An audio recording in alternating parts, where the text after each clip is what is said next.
Bem-vindos, flupenseiros e flupenseiras, a mais uma edição da Flup Pensa, o nosso game literário que vai revelar 30 novos autores nesta metrópole do Rio de Janeiro.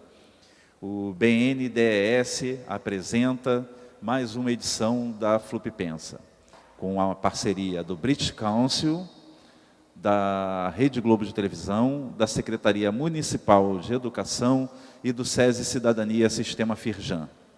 Então, bem-vindos todos, agradecer aos nossos parceiros também, como o PP Social, a Coordenadoria de Polícia Pacificadora, a Secretaria de Estado de Segurança Pública e nossos amigos lá do Morro dos Prazeres, onde vai acontecer a FLUP, a SAMP, na Sociedade de Amigos e Moradores do Morro dos Prazeres, e o galera.com. E aí pode, enfim, uma salva de palmas aí para a galera. Vocês não estão escrevendo depoimentos, são histórias, tem que ter um sabor. Eu não digo em rebuscar o texto, que é uma coisa que... Pelo contrário, até isso eu não vi problema nenhum dos textos que eu li. Eram textos chatos, tentando ser literarescos. Não, eu achei todos com um depoimento bem bacana, achei muito tranquilo de ler. Só que existia dava para ver que alguns textos tinham uma noção muito clara do que é escrever um texto, do que é você segurar a bola, do que é você perder a bola, correr atrás, pegar a bola de novo, e aí sim marcar o gol no final. E quem está jogando no impulso, afobado. Tem um texto aqui que eu achei de longe o melhor, assim, que era... ele tem um tempo, começa com uma fala, pula, e aí a pessoa vai falando, vai ouvindo os gritos, não sei o quê, e tem preguiça de ir até a janela e ouvir os gritos. Aí quando os gritos vão se tornando mais intensos, ele vai até a janela, vê o pula e ele vê a avó. E aí a avó, ele conta que a avó adora casos de pessoas, eu achei genial esse conto. Casos mórbidos, a avó adora casos mórbidos, adora, de vez em quando tomava conta dele, levava ele junto para ver uns casos mórbidos, do defunto na rua, que ela levantava a coisa, e aí tava e aí tinha um cara em cima de um poste da Light, e as pessoas embaixo gritando, pula, pula, pula, pula. Ah, o que aconteceu? Ah, foi um chifre que ele levou.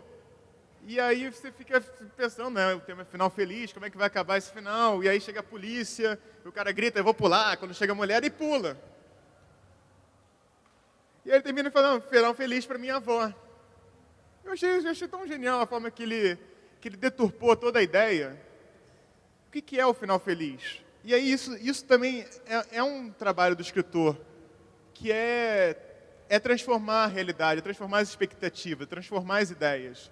Não é só porque o tema é final feliz que eu vou fazer um texto chapa branca, que eu vou fazer um texto bonzinho. Porque, eventualmente, o texto bonzinho serve para anúncio ruim de governo, serve para anúncio ruim institucional.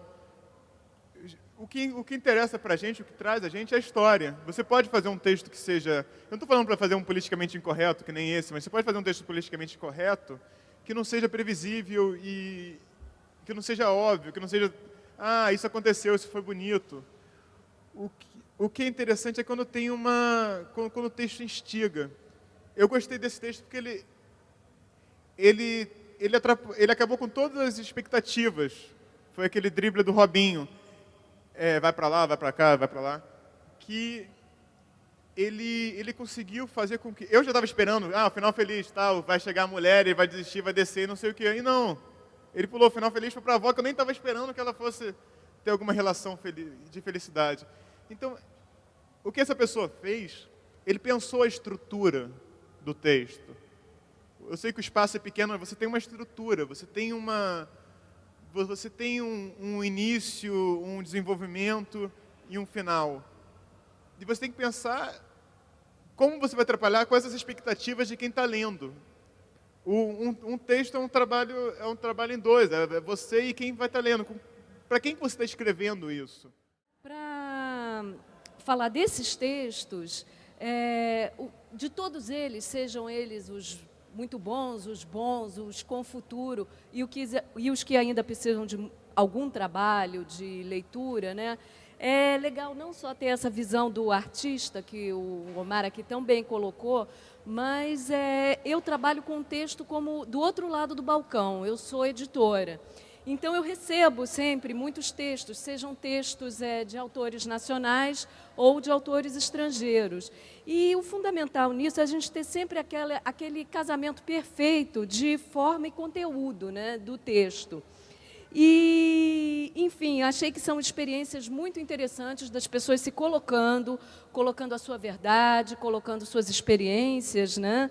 Mas o que eu acho assim, fundamental em um texto para que essas duas vias, da forma e do conteúdo, andem juntos, é essa experiência que o Omar já começou a falar, mas a do escrever e reescrever, né? Uma das coisas que eu recomendo, que seja um texto jornalístico, qualquer tipo de texto, às vezes um texto jornalístico em sua característica é a rapidez, né? Você tem que escrever bem, escrever rápido, né? E cumprir com aquele... E esse é talvez o mais, vamos dizer assim, tortuoso de você cumprir, porque você tem muito pouco tempo. Mas, em tendo tempo, quem escreve para uma revista, quem escreve para para um veículo que tenha mais um tempo maior, né? Que não são 3 horas. Hoje em dia, com os jornais online, com a coisa toda online, isso ficou até muito mais duro, né?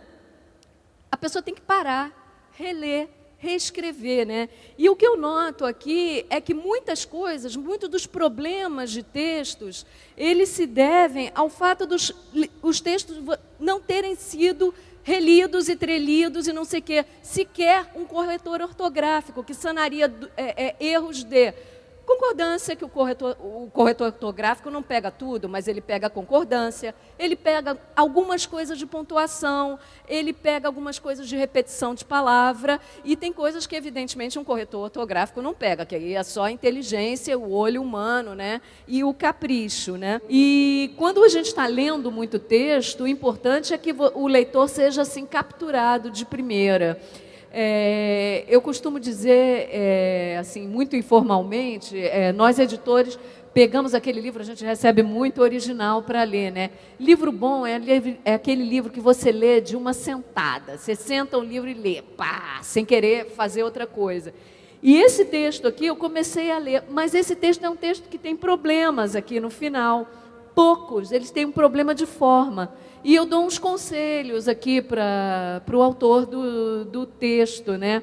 Mas acho que é um texto que tem pegada, que tem uma construção de personagens muito interessantes. Ele desenrola uma história que vem... Ele é curtíssimo, ele, enfim, optou por essa questão de, através de um registro de linguagem, mostrar uma cena com muita força, né?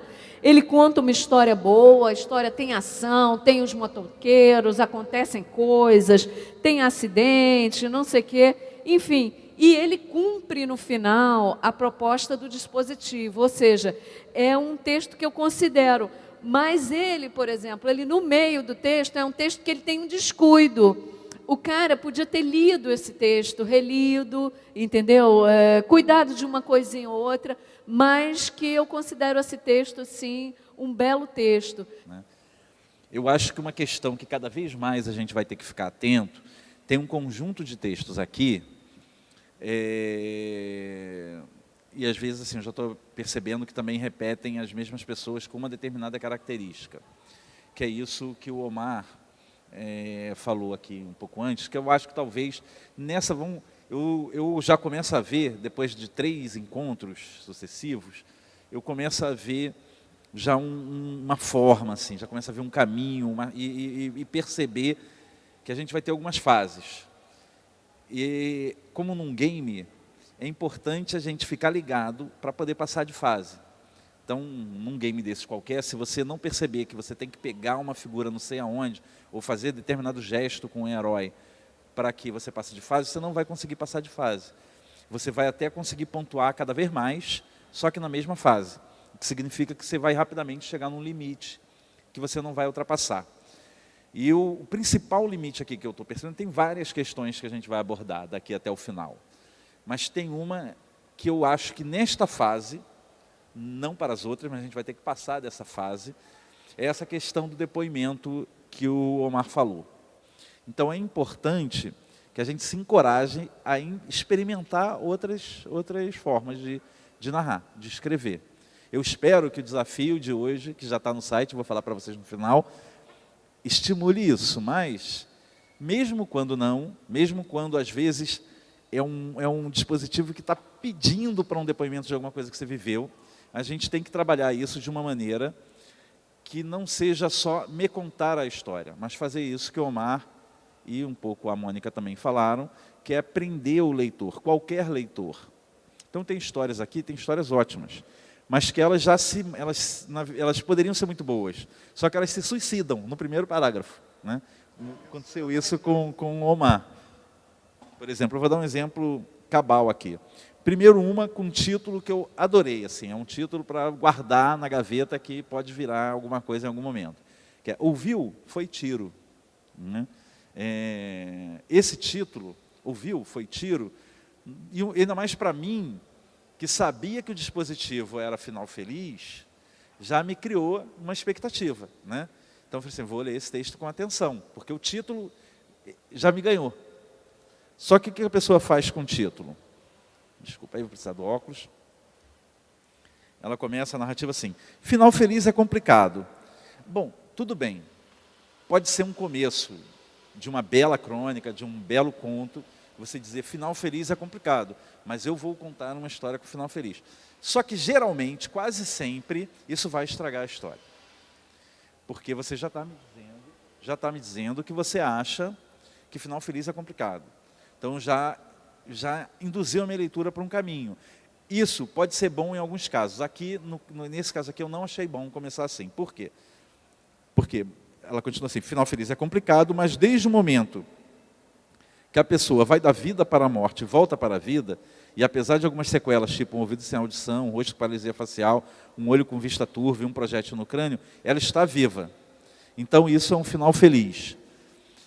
Eu aqui, sinceramente, preferiria que você me deixasse essa escolha para mim.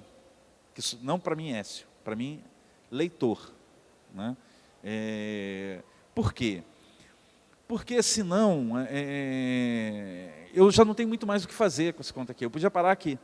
Eu já entendi, eu não precisei ler o resto para saber que tem um personagem que vai levar um tiro, vai passar maus bocados, vai ficar com várias sequelas, mas vai sobreviver e vai viver a vida. Então tá bom, já está resolvido, não precisa me contar mais o resto da história.